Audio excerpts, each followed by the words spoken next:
Et notre invitée ce soir à 18h18, la ministre du Travail, de l'Emploi et de l'Insertion. Bonsoir Elisabeth Borne. Merci infiniment d'être avec nous dans Europe Soir, ici en direct de Roland-Garros. Ça fait du bien d'ailleurs de retrouver le public dans les allées de Roland-Garros. D'abord, est-ce que vous avez pu profiter, vous aussi, comme le Premier ministre, de cette première soirée de déconfinement en vous offrant un bon restaurant ?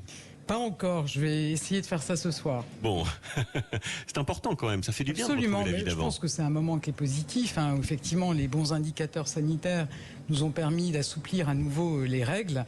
C'est effectivement une bonne nouvelle pour les Français qui ont pu profiter de 2 heures de plus. C'est une bonne nouvelle pour les secteurs d'activité qui peuvent repartir. Et puis c'était aussi une bonne nouvelle pour beaucoup de salariés qui étaient en télétravail à 100% et qui ont pu retrouver progressivement le chemin du bureau. Alors il paraît qu'il y a des salariés qui ne veulent pas retourner au bureau et qui préfèrent rester en télétravail. On en parlera, on en dira un petit mot tout à l'heure. Alors l'autre bonne nouvelle du jour, Madame la Ministre, c'est le net rebond du marché de l'emploi au premier trimestre. 89 000 créations dans le privé. Alors c'est une bonne nouvelle, mais ça reste à relativiser, car si on fait le solde depuis le début de la crise sanitaire, j'ai fait le calcul, on est sur 200 000 pertes nettes de postes, mais la tendance est bonne. Alors effectivement, je pense qu'on a quand même déjoué des prévisions qui étaient très pessimistes pour certaines. On a largement amorti l'impact de la crise sanitaire sur l'emploi, et ces chiffres sont très bons au premier trimestre, où on avait quand même des restrictions sanitaires qui étaient encore présentes.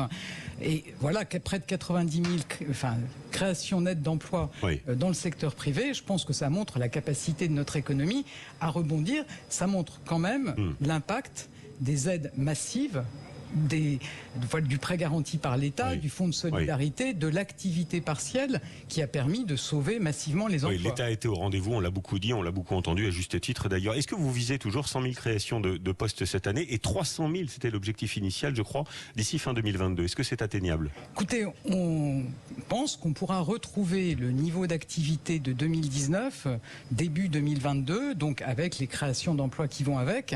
Et vous voyez, moi quand j'entends toutes les entreprises qui nous disent on veut recruter, je pense qu'on voit qu'on a une très bonne dynamique sur l'emploi. Alors, on entend aussi dans le même temps parfois des rumeurs sur des licenciements massifs dans de grandes entreprises. J'ai une question un peu naïve, un peu toute bête. Est-ce que vous serez le cas échéant en mesure de les interdire ou de les limiter si ce sont des entreprises qui ont reçu des aides massives de l'État ?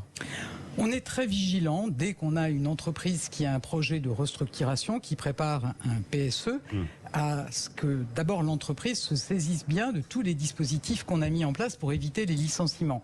On a eu l'activité partielle. Maintenant, quand des entreprises anticipent une baisse durable de leur activité, il y a l'activité partielle de longue durée qui permet de bénéficier d'une prise en charge d'une partie des salaires des salariés pendant jusqu'à 24 mois. Donc il y a tous ces outils qui sont là. Donc à chaque fois, on discute avec les entreprises pour limiter les destructions d'emplois. Bon, il n'y a pas de raison de licencier massivement si on a été soutenu par l'État, a priori. Si on a des bons résultats, en tout cas, il n'y a pas de raison de licencier. Alors, dans le détail de ces chiffres publiés ce matin par l'INSEE, ça monte fort pour la construction, ça monte fort aussi pour la santé. Il y a un secteur qui peine considérablement à recruter, c'est l'hôtellerie et la restauration.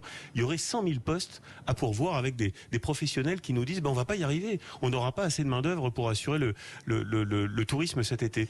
Qu'est-ce que vous leur répondez ? D'abord, que peut faire le gouvernement là-dessus ? D'abord, ce que je veux dire, c'est que quand j'entends des entreprises ou des secteurs qui nous disent on veut recruter, on a besoin de recruter, c'est une bonne nouvelle. C'est quand même une bonne nouvelle.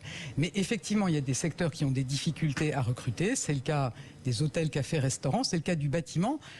S'agissant du bâtiment, il faut être conscient que c'est un secteur qui avait déjà des difficultés à recruter avant la crise.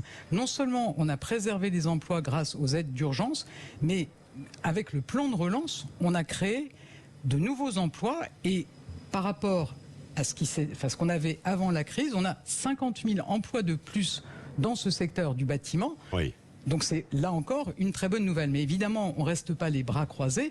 Moi, ça fait maintenant plusieurs mois que j'ai mobilisé Pôle emploi en demandant de présenter ces métiers qui recrutent aux demandeurs d'emploi.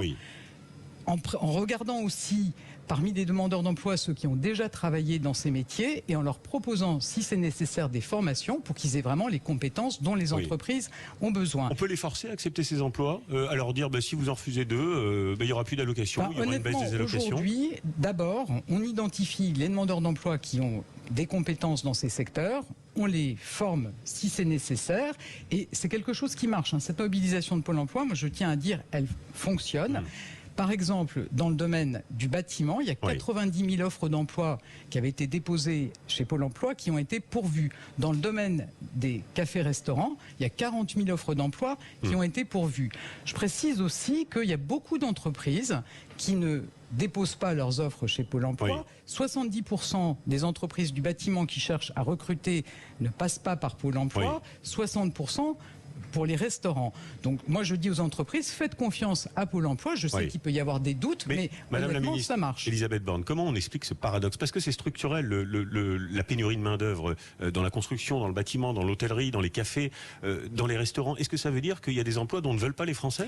Je pense qu'il y a aussi un enjeu d'attractivité. Vous savez, moi, quand le secteur des hôtels, cafés, restaurants nous dit, pendant que les salariés étaient en activité partielle, il y en a qui sont passés à autre chose, je pense qu'il faut aussi que le secteur s'interroge sur l'attractivité de ces métiers, et c'est un sujet sur lequel moi je souhaite qu'on travaille avec ce secteur professionnel.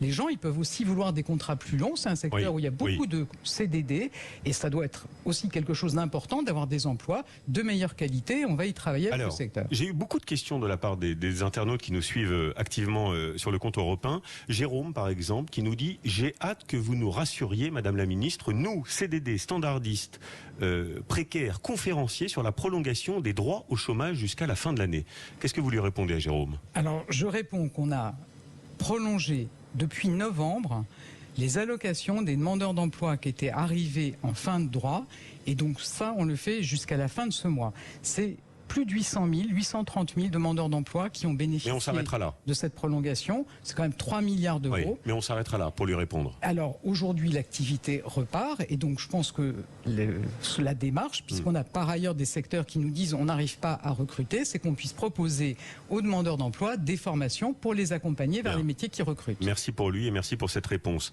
La réforme des retraites, un peu l'arlésienne quand même de ce quinquennat, Geoffroy Roux de Bézieux, président du MEDEF, dit lui qu'il faut arrêter de bricoler et passer à l'âge de départ à 64 ans. Il en fait d'ailleurs un enjeu de la campagne présidentielle. Il paraît que d'ailleurs c'est une option de travail en ce moment au sein du gouvernement, relever l'âge de départ, d'abord qui est aujourd'hui situé aux alentours de 62 ans. 62 ans. Est-ce que vous le confirmez que c'est une option? Alors, je ne vais pas vous dire aujourd'hui ce qu'on va faire, puisque le président de la République a souhaité avoir un moment d'écoute avec les Français, avec les forces politiques, avec les organisations patronales et syndicales. Mais vous savez, sur le fond, on est convaincu qu'il faut une réforme des retraites, qu'on a besoin d'un système qui soit à la fois plus lisible, plus juste, et qu'on a un enjeu de ramener aussi notre système de retraite à l'équilibre. On vient d'avoir le rapport du Conseil d'orientation des retraites. Je pense qu'on sait aussi qu'on est un pays dans lequel un des pays de l'OCDE où on travaille le moins au-delà de 60 ans. Parce que le président de la République, il a dit cette réforme était très ambitieuse, complexe et du coup porteuse d'inquiétude. Ça veut dire qu'on s'est un peu trompé, que le gouvernement s'est un peu trompé. Ça veut dire que les objectifs, on garde ces objectifs d'avoir un système plus lisible, plus juste, et évidemment de ramener aussi ce système à l'équilibre parce que c'est l'enjeu de sa pérennité, mais qu'il faut certainement trouver un autre chemin, et c'est le sens de la phase d'écoute qu'a voulu le président de la République. Mais est-ce qu'il y aura une réforme avant la fin du quinquennat? Mais je vous réponds que c'est la décision du président de la République. On lui posera la question alors. C'est la décision du président de la République, et il faut prendre ce moment d'écoute qu'il a souhaité, et puis il a redit aussi. Aujourd'hui, notre priorité, c'est de faire repartir l'activité, de créer le maximum d'emplois, et évidemment que ces emplois soient pourvus. Bien, un tout petit mot, il nous reste peu de temps pour terminer, mais je voudrais vous poser la question, parce que c'est vrai que vous avez dit vous-même que le télétravail allait considérablement modifier. C'était un acquis maintenant pour les travailleurs. Et c'est vrai qu'on observe dans les reportages qu'on fait des télétravailleurs qui ne veulent plus revenir au boulot, qui disent nous on est aussi content de travailler à distance, maintenant on est à la campagne, on a déménagé. Est-ce que vous engagez, vous encouragez les entreprises à télétravailler peut-être plus souvent pour leurs salariés dans l'avenir? Alors, moi j'encourage les entreprises à négocier des accords sur le télétravail. Vous savez qu'il y a un accord national qui a été trouvé entre les organisations patronales et syndicales à la fin de l'année. Vous l'avez dit, il y a à la fois des salariés qui Il y en a qui veulent revenir. Il y en a qui veulent revenir, qui n'en peuvent plus d'être à 100% en télétravail depuis des mois. Et puis on a au contraire des salariés qui ont changé leurs habitudes de vie et qui veulent rester en télétravail. Ça veut dire que c'est des sujets qui doivent se discuter dans l'entreprise, entre la direction et les représentants des salariés. Et moi j'invite vraiment les entreprises à négocier des accords sur le télétravail. Bien, merci infiniment Elisabeth Borne d'avoir été ce soir notre invitée. Et bon dîner si vous avez l'occasion et un peu de temps pour aller dîner au restaurant. Merci à vous.